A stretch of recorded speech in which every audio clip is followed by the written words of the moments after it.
Timurs strādāja kādā celtniecības uzņēmumā. Valstī sākās ekonomiskā krīze, un uzņēmums vairs nevarēja nodrošināt Timuru un viņa kolēģi ar darbu. Нам сказали, пока работы нету, сидите дома, отдыхайте, как бы будет работа, позвоним, да. Мы спросили, а как же деньги, которые вы нам должны? Нам сказали, денег пока нету, заказчики еще не выплатили деньги за выполненную работу. Как только будут деньги, сразу я вам их выплачу. Nedēļas gāja, taču nebija ne darba, ne algas, tikai solījumi pa telefonu. Pēc 5 mēnešiem Timurs no bijušajiem kolēģiem uzzināja, ka jau sen ir atlaists.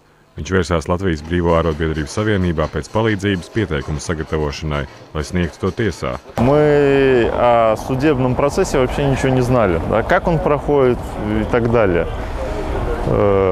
Понятно, что на адвокатов, юристов у нас денег нету. Мы защищались сами, да, для этого пришлось купить книгу, брошюрку по трудовому закону, трудовой закон, изучить ее, да, готовиться, самому сочинять, не сочинять, а вспоминать все факты, как все происходило, и на этом stроить свою защиту. Timura gadījumā darba devējs ir pārkāpis vairākus darba likuma pantus. Darba līgums netika uzteikts rakstveidā. Atlaišanas dienā netika izmaksāta alga un atlaišanas pabalsts, jo par atlaišanas faktu darba devējs Timuram vispār nepaziņoja.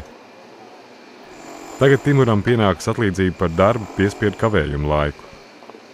Суд вынес решение, что мы уволены были незаконно и нас восстановили на работу, но компенсацию за вынужденный простой нам не полагается. Timurs iesniedz tiesā apelāciju, jo nav apmierināts ar tiesas spriedumu par kompensācijas neizmaksāšanu. Больше мы идем из-за принципа, да, больше доказать, что человек, простой работник, может чего-то добиться. Kā Timuram vajadzēja rīkoties, kad darba devējs viņu aizsūtīja piespiedu dīkstāvē? Ja darbiniekam nedod darbu, tad viņam rakstveidā ir jāprasa lūdzu, lai darba devējs paskaidro, kāpēc šobrīd viņš nenodrošina darbu, un kad varētu būt darbs. Otra lieta, darbiniekam rakstveidā būtu arī jādabū kaut kāds dokuments, kur darba devējs vai nu apliecina, kādu summu viņš ir darbiniekam parādā, un arī, ja viņš ideāli ir, ja viņš var arī uzrakstīt, līdz kuram datumam kāda naudas summa būs izmaksāta. Tas, protams, negarantē, ka lieta nenonāk tiesā, taču Timuram būtu daudz vieglāk pierādīt savu taisnību.